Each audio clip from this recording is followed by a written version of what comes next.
Hi everyone, it's me, Tim. Today I want to talk about Fallout cut content. This has been a very frequently asked question. It's People seem very fascinated by what didn't make it into the game, and I'm going to try to answer the question, but I've got a big caveat here. When I left Interplay, it caused some consternation in the individuals above me, and I was warned multiple times that I wasn't allowed to take any Interplay property, off the site like I would have. So that meant I left all the code behind and I left all the design documents behind. That's fair. I mean, I was work for hire. They own that. It is a little ironic that a few years later, they lost the source code and called me to see if I had it. And I was like, is this a trap? Anyway, so I don't have any of that stuff. However, what I do have is ever since I was in grad school, I had learned to take notes because you think you're going to remember something and you are not going to remember it. So something I learned to do was I would write down, like if I'm in a meeting and somebody says something, I might write it down. If I'm working and I remember something else I need to do, I'd write it down, knowing that the next morning I can look at those notes and go, oh yeah, today I've got to work on this thing. Many of those notes were dated, but because they were in a notebook, even the ones that weren't dated, I have a pretty good idea of when I wrote them, because if page 2 has a date and page 4 has a date, then I know page 3 happened between those two dates. Because of this, I put together a timeline for Fallout with some very exacting dates on it. Like I can tell you the exact date that we decided to do voice over for some of our characters. I can tell you the exact dates people started on the project, because in our team meetings, I would go, oh, so-and-so is starting next week. So I went through those notes, and there isn't a whole lot on cut content. And I did ask Leonard a few questions about cut content as well to try to make sure my memory was right. So I'm doing this mostly by memory. The interesting thing about that too is, what do I mean by cut content? Because everyone just says cut content. I'm going to talk about things that were designed but never put in the game because they were deemed like that's not quite a good fit, or they were designed and work started and either the work wasn't finished or that area was buggy, or for whatever reason it just didn't end up. So I've got mostly stuff from Fallout and then one thing from Fallout 2 just because I did it and it was cut. Let's start talking about Fallout cut content.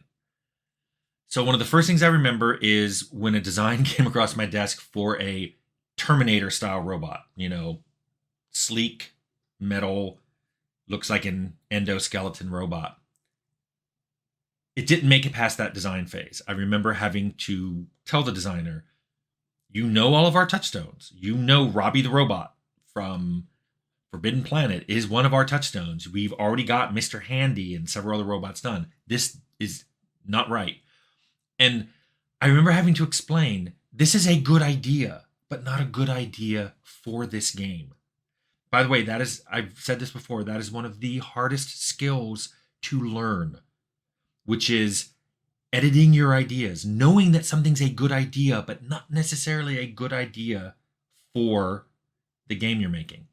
I messed up a lot on that. I was the one who put the ghosts in the den. And I agree with Chris Avallone years later, who said, hey, Fallout has enough in it. You really don't need to add supernatural. And he's right. So those Terminator style robots got cut, which is why I was surprised to see synths in Fallout 4. I mean, and I'll be honest, they can do Fallout 4, Bethesda can do whatever they want, and it's canon when they do it. But I didn't like them. So, and I remember seeing them and going, wow, I cut something that looked a lot like this from the original Fallout. So it's funny to see it make its way back in. I know also another thing that people seem to know about are the talking raccoons. I know Scott Campbell has talked about this in some interviews he's done. He called them the Salanter or something. I remember them being called the Recree, but maybe this is memory getting layered on top. I just remember they were presented to me as talking raccoons. They were raccoons that had been exposed to FEV that got smart, that learned the language from the scientists studying them. This all happened before the war, probably down in the Glow or wherever the FEV was being developed at the time, because it got moved to the Glow right before the Glow got nuked. The Recree, there were two things I had problems with, and I basically put the kibosh on them. One, they were presented to me as little talking raccoons that lived in a hollow tree, and my mind went straight to Keebler elves, and I did not like it. That just caused this visceral, ugh. But in general, I don't like talking animals in Fallout. I don't like talking death claws in Fallout. In fact, to go to an extreme, I don't like anything that makes death claws into anything other than frightening, killing death machines. Again, the fact that you're attacking a death claw at the very beginning of Fallout 4 just didn't sit right with me, because it took some of their fear factor away. If I'm level 2 or 3 and I'm attacking a death claw and I'm winning, I'm not going to be that scared of death claws. In Fallout 1, we had you hear about death claws. You were, they were saying they kill everybody. There's something out there. It's killing everybody. You go and you find some weird eggs and you're like, this is weird. What is this? And then you finally get attacked by a death claw and it's a tough fight. And then you find out that's a baby death claw. That's not even mama death claw. That's death claws to me. So talking death claws right out. And because of that, I kind of started saying, hey, could we get rid of all the ideas we have for talking animals? So those things got cut very early.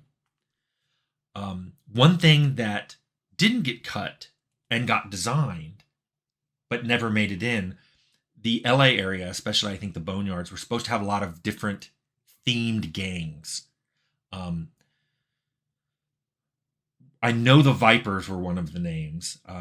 There were several others. They all had named leaders. They were supposed to be fighting over territory or caches of equipment or whatever. There was all these quests that were supposed to be done based on these gangs, and it was just never done. And so it wasn't really cut content. It was content that never got finished. And when those areas had to be completed, they just were completed in a different way. Interestingly, even, and I know a lot of those appear later in Fallout 3 and Fallout New Vegas. There are references to those gangs. I think when you go to Shady Sands, there are several characters there that talk about those gangs. They even named them. So they were planned. They just never got done. Another thing we wanted to do was we were going to make the Interplay building in Irvine. So that would have been located somewhere between the Cathedral and the Glow. We were going to design the Interplay building where we're all working, and we were going to say that for some reason it had a generator that was still going, so the emergency systems were still running. So it had point defense turrets on it. And the two funny things I remember was Brian Fargo owned a Dodge Viper, and that was still going to be in the parking lot. And it was going to still look usable, but any attempt to approach it, you would get totally destroyed by those turrets. And then the other thing was when the building went to emergency power, it diverted all the energy to things like those turrets. So we had these fobs, these electronic fobs that we had used to get in and out. That system was turned off. And so when you eventually had to break into the building, you would find there was going to be a skeleton up against one of the doors trying to get out, trying to still fob its fob on the reader. It was one of the producers, Bill Dugan. He was the Mac producer. It was going to be him. He was a character, and we wanted to put him in there. You could tell from his lanyard. So those are the two things I specifically remember. If we had put it in, we wanted to do a post-credits cutscene where it would show the building again. And there's a villager type. There's a guy who's hunched over and they're very tan and they walk like this. Internally in the data files, they were called the loser, village loser. We were going to do a cutscene that showed a loser walking through the parking lot, and as he walks by the Viper and looks at it, the turrets don't fire. So maybe something you did had disabled them. And he gets in the Viper and drives off. Just to show you, oh, you could have done that. That got cut for many reasons. We didn't have time, and also it's not aspirational. But that was something we were planning to do as a end credits cutscene. And then that was all the things I could find that were cut for some reason from Fallout. However, in Fallout 2, there was something I designed that I kind of missed wasn't there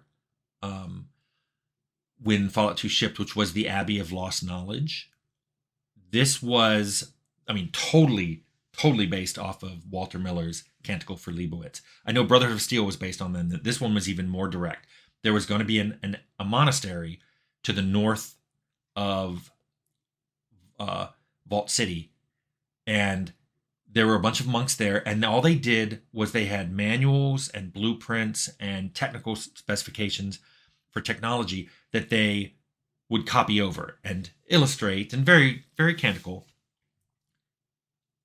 They were different from the Brotherhood. The Brotherhood found technology to hoard and keep away from people and preserve.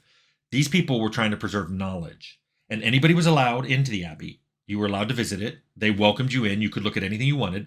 They just said you can't take anything and you can't damage it.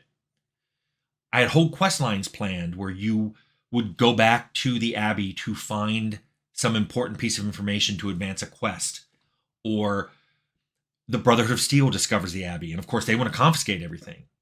And the Abbey, the monks there are pacifists, but they don't want to give it up. But maybe they ask you to intervene or whatever. So we had quests designed for all of that stuff, and it just never got done. And I'm not sure why. But I don't know what else got cut later. I know Fallout 2 diverged from the original plan, so I'm probably not the person to ask about Fallout 2 cut content. The only thing that I think is a lesson to learn from this, which I've already said, which is I've learned over time that sometimes you just have to let go of content. It's not done. It's not ready. Either if you put it in, it's going to be buggy, or it's going to be half-baked.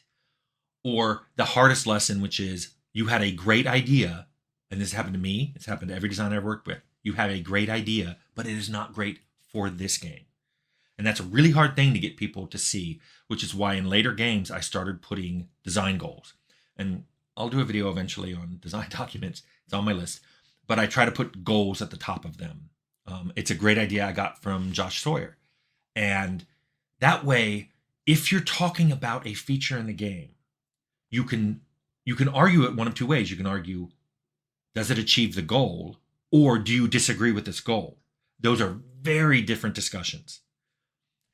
And in terms of this, for example, with the Terminator robots, we'd already decided our robots were Robbie the Robot style. So the Terminator robots do not fit. You could argue whether or not they fit. I think you would lose that argument. You could try to argue whether or not our goal of making it Robbie the Robot was a good goal. But since it fit in with our 50s, aesthetic, I think that's a bad argument as well. So some cut content was taken out because it didn't fit. Some was taken out because it wasn't finished. Some was taken out because it was buggy. And rather than put it in, we're just like, we're not going to do it. And others were cut for reasons I have no idea. I could probably also talk about cut content from Temple at some point. I don't know if there's any cut content from Arcanum. When that game seems to be, if we had an idea, we stuffed it in there somewhere. And I'll have to talk to Leonard or Jason about cut content from Vampire, because I'm not 100% sure what got cut from that. But all that's on my list. I'll try to do that again at some point. But I hope you enjoyed Fallout cut content.